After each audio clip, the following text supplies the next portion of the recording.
कि कृषि उन्नति योजना की शुरुआत करेंगे, जिसके अंतर्गत 21 क्विंटल प्रति एकड़ धान, चिंता मत करो मैं फिर से बोलता हूं, 21 क्विंटल प्रति एकड़ धान 3100 रुपये के मूल्य से हम खरीद करेंगे।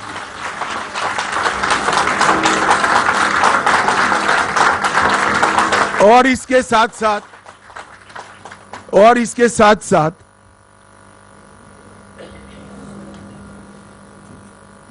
एक मुफ्त भुगतान उसका कर किसान को इसकी राह नहीं देखनी। मैं यहां पर एक स्पष्टता जरूर करना चाहूंगा छत्तीसगढ़ की जनता के सामने कि अभी 2700 रुपया जो मिल रहा है छत्तीसगढ़ की जनता को, इसमें से 2200 रुपया मोदी जी भेज रहे हैं और बघेल साहब 500 रुपया अंदर डालकर, वो भी लेट, एक साल लेट, 500 रुपया डालकर 2700 रुपये की क्रेडिट ले रहे हैं।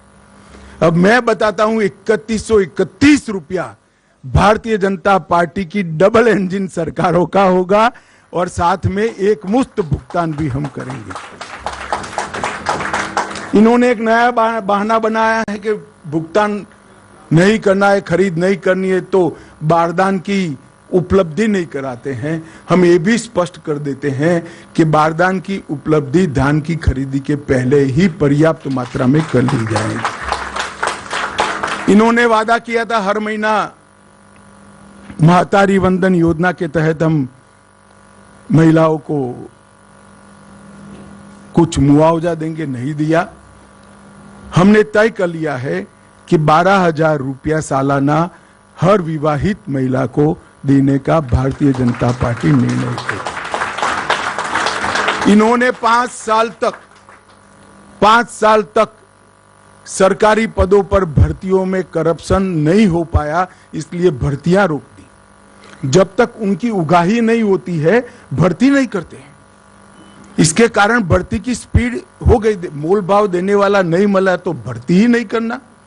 इसके कारण ढेर सारे पद खाली रह गए। 1 लाख खाली पदों को सिर्फ 2 साल के अंदर समयबद्ध टाइम टेबल तय कर हम इसकी भर्ती करेंगे। 18 लाख प्रधानमंत्री आवास योजना के घर बनाएंगे और छत्तीसगढ़ के हर घर में निर्मल जल नल से पहुंचाने का हम कार्यक्रम करेंगे। इसके साथ साथ तेंदुपत्ता संग्रहण में जो मेरे आदिवासी भाइयों बहनों जुड़े हैं उनको बड़ा अन्याय हुआ है।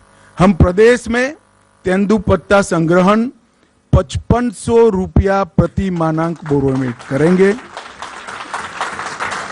संग्रहण के मौजूदा दिनों में 15 दिन करेंगे, इसकी बढ़ोतरी करेंगे। चरण पादुका योजना फिर से चालू करेंगे और अतिरिक्त संग्रहण करने वालों को 4500 रुपये का बोनस भी भारतीय जनता पार्टी की सरकार देगी। भूमिहीन खेतीहर मजदूरों को दीनदयाल उपाध्याय कृषि मजदूर कल्याण योजना के तहत 10,000 रुपये की सालाना मदद करने का काम भारतीय जनता पार्टी करेगी। आयुष्मान भारत योजना जो मोदी जी ने देश के 60 करोड़ गरीबों के लिए इंट्रोड्यूस की है, हम प्रत्येक परिवार को 5 लाख की योजना तो देंगे ही देंगे। इसके साथ साथ 10 लाख तक का पूरा जिसको जरूर पड़ेगी इसका उपचार मुख्यमंत्री राहत कोष से किया जाएगा, क्योंकि ज्यादातर लोगों को 10 लाख के उपचार की जरूरत ही नहीं पड़ती है तो प्रीमियम खर्च करने की जरूरत नहीं है। परंतु किसी को भी 5 लाख से ऊपर खर्च होगा वो मुख्यमंत्री राहत कोष से देकर हम इस योजना को 10 लाख तक ले जाएंगे। प्रधानमंत्री जन औषधि केंद्र जो 90% से 30% सस्ती दवाइयां, जीवन रक्षक दवाइयां देता है, हम राज्य में 500 नए जन औषधि केंद्र खोलेंगे जिससे गरीब लोगों को सस्ती दवाइयां उपलब्ध कर सकें। हमें सुनिश्चित करेंगे कि पब्लिक सर्विस कमीशन की परीक्षा में पारदर्शिता होगी और इसको इस तर्ज पर करेंगे कि 5 साल में एक भी भर्ती घोटाला किसी के सामने नहीं आएगा। इसके साथ साथ भर्ती घोटाले में जो घपले करे हैं वो निश्चिंतता के साथ न सोए। आज से आप माला करना शुरू कर दो। सरकार आते ही आपके खिलाफ कठोर क्रिमिनल जांच की हम घोषणा करते हैं। छत्तीसगढ़ की उद्यम क्रांति के लिए डिटेल बाद में दिया जाएगा, परंतु जो युवा एक सीमा मर्यादा में नया उद्योग डालेंगे इसको 50% सब्सिडी के साथ ब्याजमुक्त कार्यशील मूडी का हम भुगतान करेंगे। स्टेट कैपिटल रीजन एनसीआर की तर्ज पर रायपुर, नया रायपुर, दुर्ग और भिलाई नगर क्षेत्र को मिलाकर एक एससीआर बनाएंगे जिससे नगर आयोजन ढंग से हो और जमीनों की कालाबाजारी न हो। सेंट्रल भारत का इनोवेशन हब बनाने के लिए हम रायपुर में एक बहुत बड़ा इनोवेशन का केंद्र बनाएंगे जिससे कम राज्य के अंदर 6 लाख से ज्यादा रोजगार उत्पन्न होंगे। रानी दुर्गावती योजना बीपीएल वर्ग की बालिकाओं के जन्म पर 1,50,000 रुपया उनको वयस्क होने पर मिले, इस प्रकार की हम रानी दुर्गावती योजना लेकर आएंगे। और माताओं बहनों को मोदी जी ने गैस का कनेक्शन दिया है। छत्तीसगढ़ सरकार 500 रुपये में गैस का सिलेंडर देने की भी घोषणा करती है।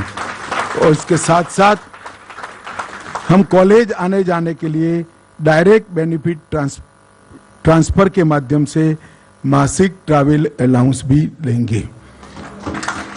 जो मैंने आगे कहा, हजारों करोड़ का घपला घोटाला हुआ है। घोटाला किसने किया उसका महत्व नहीं है, जनता का पैसा है, पाई पाई वापिस खजाने में आनी चाहिए। हमारी सरकार का नीति है भ्रष्टाचार के खिलाफ जीरो टॉलरेंस का।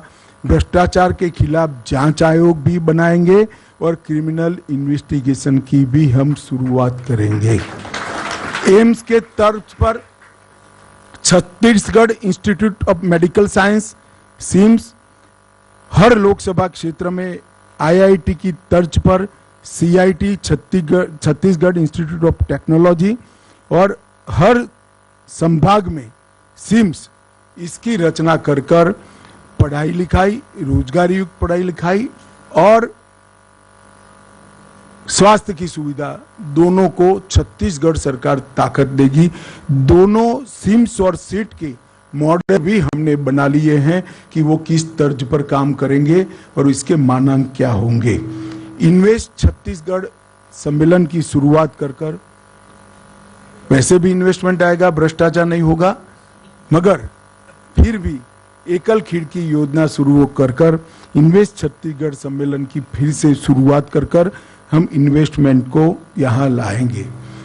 सरकार तुहर द्वार के माध्यम से लोकाभिमुख एडमिनिस्ट्रेशन की दिशा में हम आगे बढ़ेंगे।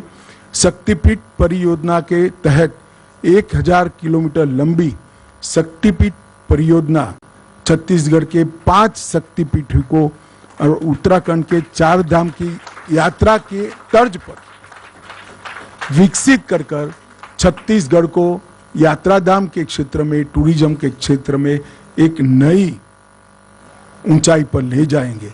और सबसे अंतिम है, अयोध्या में राम मंदिर बन रहा है। 22 जनवरी को मोदी जी इसका प्राण प्रतिष्ठा करने वाले हैं। छत्तीसगढ़ के गरीब लोगों को रामलल्ला के दर्शन के लिए रामलल्ला दर्शन योजना भी हम लेकर आएंगे, जिससे रामलल्ला के दर्शन करें।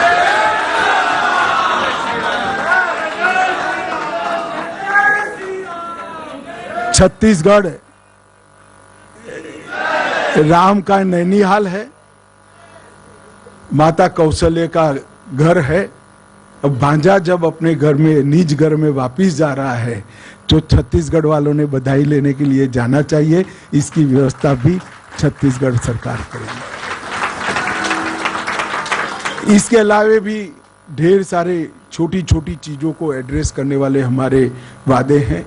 हमने हर सीट का भी एक घोषणा पत्र बनाया है, हर संभाग का भी बनाया है। मेरा आप सभी से निवेदन है कि आप इसका डिटेल अभ्यास कर हमारे संकल्पों को छत्तीसगढ़ की जनता तक पहुंचाइए। और छत्तीसगढ़ की जनता को भी मैं आश्वस्त करने आया हूं कि हम सब भी जब भी चुनाव में आते हैं हमारा हिसाब लेकर आते हैं। अगले चुनाव में भारतीय जनता पार्टी फिर से एक बार आपकी बनाई हुई नई सरकार का हिसाब किताब लेकर आपके सामने आएगी, ये वादा करता हूं। वंदे मातरम, भारत माता की जय।